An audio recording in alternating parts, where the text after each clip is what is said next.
Assalamualaikum warahmatullahi wabarakatuh. Perkenalkan, nama saya Gilang dengan NIM 0541822219 dari program studi Sistem Informasi Universitas Terbuka Bandung dengan mata kuliah Pancasila.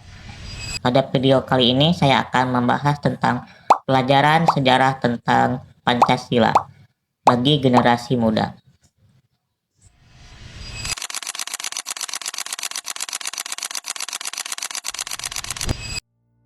Pancasila adalah dasar negara Indonesia yang menjadi pedoman dalam kehidupan berbangsa dan bernegara. Namun tahukah kamu bagaimana proses lahirnya Pancasila?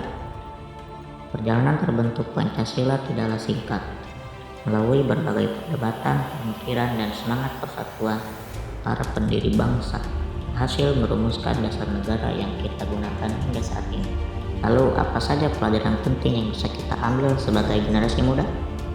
Proses lahirnya Pancasila dimulai pada masa penjajahan Jepang, atau tepatnya pada saat dibentuknya BPUPKI pada tahun 1945. Dalam sidang BPUPKI, para tokoh bangsa mulai merumuskan dasar-dasar negara Indonesia yang akan merdeka.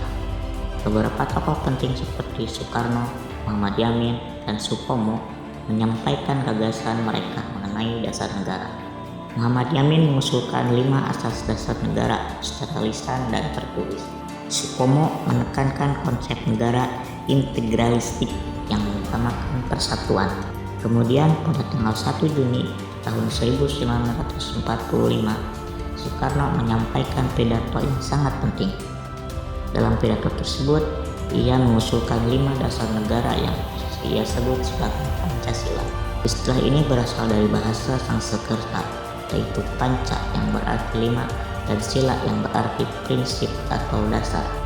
Setelah sidang tersebut, dibentuklah Panitia 9 yang bertugas merumuskan kembali dasar negara. Panitia ini menghasilkan Piagam Jakarta pada tanggal 22 Juni tahun 1945 yang menjadi cikal bakal rumusan Pancasila. Namun setelah Indonesia merdeka pada tanggal 17 Agustus tahun 1945, dilakukan penyesuaian terhadap rumusan tersebut. Akhirnya pada tanggal 18 Agustus 1945, melalui sidang PPKI, Pancasila resmi disahkan sebagai dasar negara Indonesia dan tercantum dalam pembukaan Undang-Undang Dasar tahun 1945. Dalam proses panjang tersebut, kita bisa mengambil beberapa pelajaran penting. Pertama, pentingnya persatuan di tengah perbedaan. Para tokoh bangsa berasal dari latar belakang yang berbeda, namun tetap bersatu demi tujuan bersama, yaitu kemerdekaan Indonesia.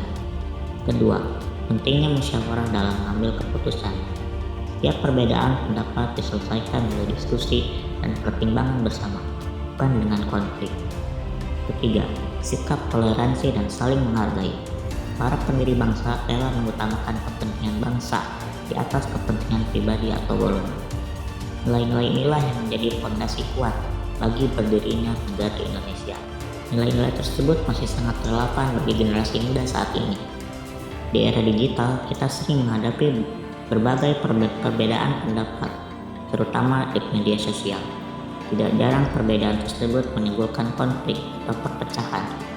Namun jika kita menerapkan nilai-nilai Pancasila seperti toleransi, saling menghargai, dan musyawarah, kita dapat menciptakan lingkungan yang lebih damai dan harmonis. Generasi muda memiliki peran yang penting dalam menjaga persatuan bangsa di tengah perkembangan zaman. Sebagai generasi muda, kita tidak hanya perlu memahami Pancasila, tapi juga mengamalkan nilai-nilainya dalam kehidupan sehari-hari. Karena masa depan bangsa Indonesia ada di tangan kita.